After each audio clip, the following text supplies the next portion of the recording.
ईमानदारी का इनाम। रामू नाम का एक गरीब लड़का था जो गांव में छोटा मोटा काम करके अपना गुजारा करता था। वह बहुत ईमानदार और मेहनती था। एक दिन उसे रास्ते में एक चमचमाती हुई थैली मिली। जब उसने उसे खोला तो उसमें सोने के सिक्के थे।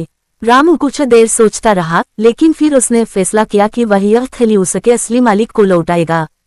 गांव में जाकर उसने पुकार लगाई, किसी की सोने की थैली खोई है क्या? कुछ ही देर में एक सेठ घबराते हुए आया और बोला, हाँ, मेरी थैली खो गई थी। सेठ ने थैली खोलकर देखी और कहा, इसमें तो कुछ सिक्के कम है, तूने चुरा लिए होंगे। रामू हैरान रह गया और बोला, मैंने कुछ नहीं लिया, मैं तो इसे लौटाने आया था। लेकिन सेठ ने गांव के लोगों के सामने उसे झूठा साबित करने की कोशिश की। गांव के मुखिया ने रामू की ईमानदारी पर भरोसा किया और सेठ से पूछा, क्या तुम्हारी थैली में कितने सिक्के थे? सेठ ने बड़ी संख्या बताई। मुखिया मुस्कुराए और बोले, अगर तुम्हारी थैली में इतने सिक्के थे और अब इसमें कम है तो यह तुम्हारी थैली नहीं हो सकती, यह किसी और की होगी। सेठ को अपनी गलती समझ आ गई और उसने रामू से माफी मांगी। गांव के लोग रामू की ईमानदारी से प्रभावित हुए और राजा तक यह बात पहुंची।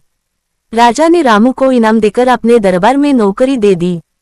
शिक्षा। ईमानदारी हमेशा सम्मान और इनाम दिलाती है, भले ही शुरुआत में मुश्किलें आए।